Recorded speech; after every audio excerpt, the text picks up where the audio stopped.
दोस्तों, एक ऐसा गांव जहां 500 साल से एक इच्छाधारी नागिन अपने नाग के लिए जिंदा है। बिहार के इस गांव की कहानी जितनी रहस्यमयी है उतनी ही रोचक भी।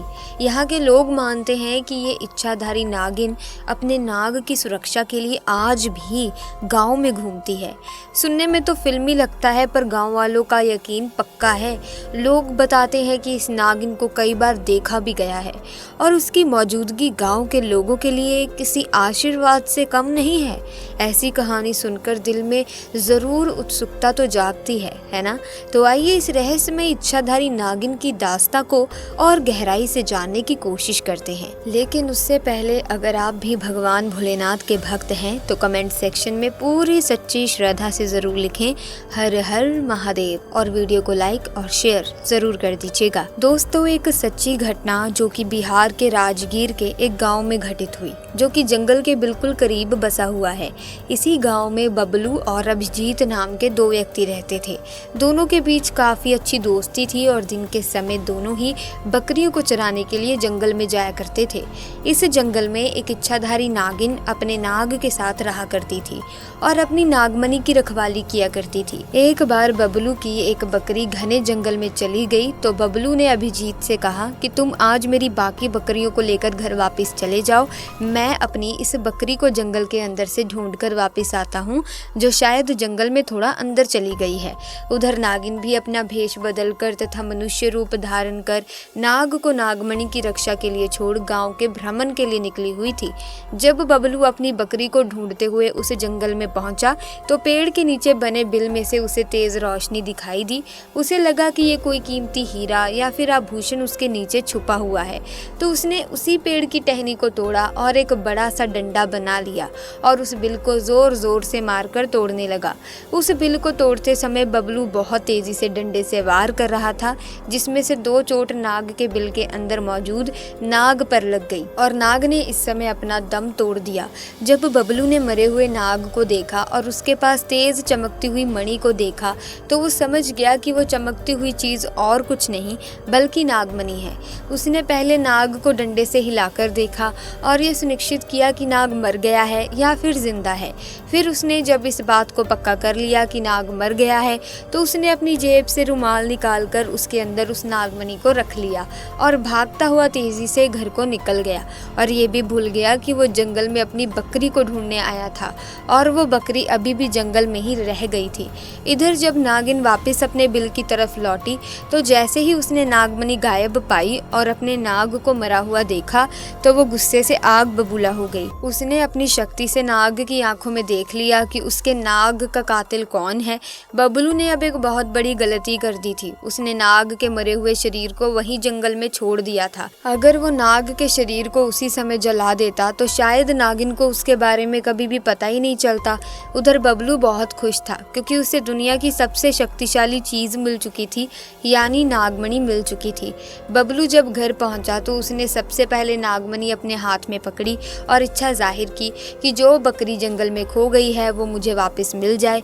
चमत्कार ऐसा हुआ कि अगले ही पल वो बकरी उसके घर के दरवाजे पर खड़ी हुई थी। बबलू ये सब देखकर बहुत खुश हुआ।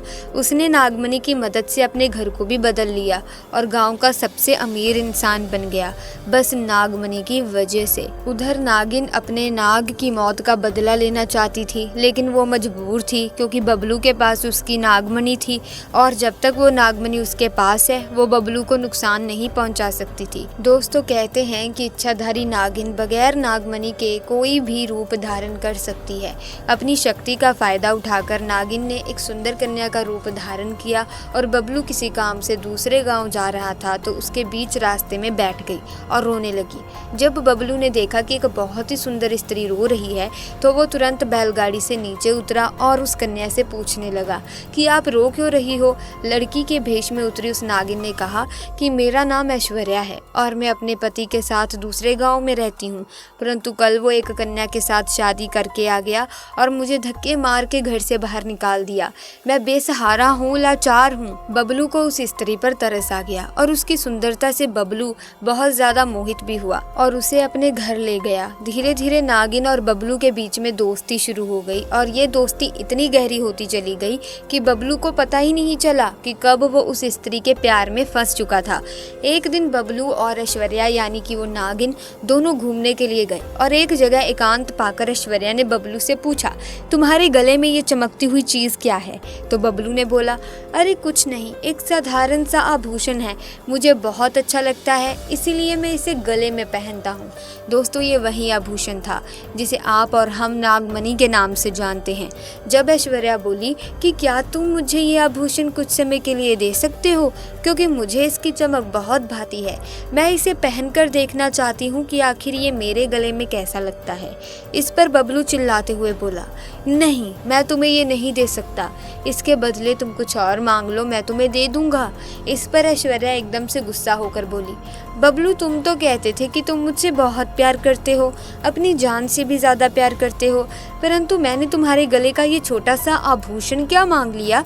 तुम इस चीज़ के लिए मुझे मना कर रहे हो, मुझ पर गुस्सा कर रहे हो। रहने दो, मैं जानती हूँ तुम्हारे लिए क्या ज़्यादा मायने रखता है। दोस्तों, फिर क्या था, बबलू ने ना चाहते हुए भी वो आभूषण ऐश्वर्या को दे दिया और ऐश्वर्या को देते हुए बोला कि ठीक है, कुछ समय के लिए तुम इसे पहन सकती हो, परंतु ध्यान से ऐश्वर्या, इसे गिरा मत देना, कहीं घुमा मत देना।